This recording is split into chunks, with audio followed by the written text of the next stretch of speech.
करून काय नेमकं बैठकीमध्ये होतं, कशा पद्धतीने रणनीती आहे? हे पहा, मला एकटीला नाही तर भारतीय जनता पार्टीने अनेक नेत्यांना काही मतदारसंघामध्ये दौरा करण्याचे सांगितलेले आहे आणि हा 100% संघटनेचा दौरा आहे. संघटनेच्या विधानसभा मतदारसंघावाईज हा दौरा आहे.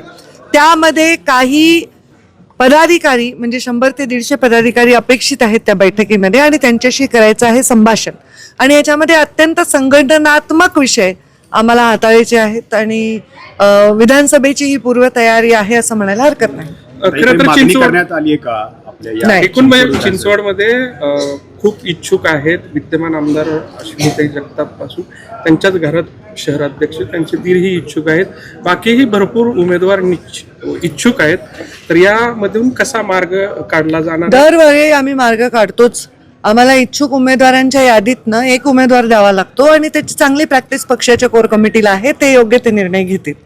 खरं तर तुम्ही आता सांगितलं की बऱ्याच नेत्यांना जबाबदारी दिलेली आहे, प्रत्येक जण फिरतो आहे.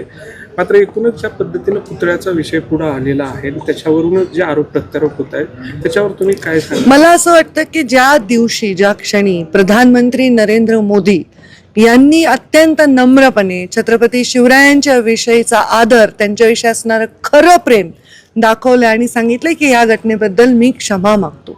कधी कधी समाजामध्ये काही घटना अशा घडतात, त्या घटना का घडल्या याच्यावर राजकारण करणाऱ्यांनी राजकारण करावं, पण मोदीजींनी जो आदर्श दिलेला आहे की ही घटना घडून गेली त्याच्याबद्दल मी क्षमा मागतो, तर हे दुर्दैवी घटना आहे आणि त्या घटनेच्या बद्दल त्यांच्या क्षमेच्या तिथेच विराम मिळतो. दुर्दैवी घटना आहे, त्याची चौकशी करण्याचे आदेश दिले गेलेले, चौकशी करण्यात येईल. तर त्यामुळे मला वाटत नाही की त्या विषयावर आणखी खूप केस पाडण्याची आवश्यकता आहे. छत्रपती आमच्या हृदयात आहेत आणि छत्रपतींचा पुतळा पडला ह्याचं वेदना प्रधानमंत्र्यांपासून आमच्यापर्यंत सर्वांच्या मनात आहे. पुतळा कोसळल्यानंतर वेगवेगळी वक्तव्य जे आहेत ते महायुतीकडून सुद्धा येतात. आताच मी सांगितलं की त्यांच्यानंतरच मोदीजींनी जे वक्तव्य केलं तर त्यांच्यानंतर कोणी बोलायचं कारण नाही. वक्तव्य आहे की छत्रपती शिवाजी महाराज तेही आधीच बोलले नव्हते आणि सुरतेचा इतिहास जो आहे तो काँग्रेसने या ठिकाणी मला फ्रँकली कोणी काही बोललं, कोणीही नेता असो कोणत्याही पक्षाचा, त्याच्यावर मी टिप्पणी करण्याची आवश्यकता वाटत नाही कारण मी ते स्वतः पाहिलेलं नाही. तर मला नाही वाटत मी त्याच्यावर काय बोलावं. खरं तर एकनाथ खडसे यांचंही नुकतंच एक वक्तव्य आलेलं आहे की त्यांचा, मी आताच सांगितलं की कोणाच्या वक्तव्यांवर मी बोलतच नाही कधी. त्यांचं जे एवढे मी बोलणारच नाही ना, तुम्ही काही म्हणलात तरी.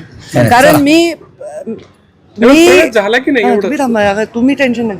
मी माझ्या जीवनामध्ये अमुक माणूस अमुक बोलला म्हणून मी बोलत नाही.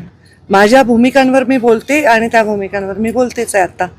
त्यामुळे कोणी काय बोललं असेल ते मी नाही ऐकलं त्याच्यावर मी टिप्पणी करावी, तो माझा रोलही नाही पक्षामध्ये. महायुतीमधला अंतर्गत आहे म्हणजे हा पुतळ्याचा विषय नाही, महायुतीमधला अंतर्गत. तानाजी सावंत यांनी एक वक्तव्य केलं होतं. परत वक्त्यावर आले नाही, परंतु तसंच त्याच्यावर मी हेच उत्तर रिपीट करण्याची काही आवश्यकता नाही. बातमीच देत नाही म्हणून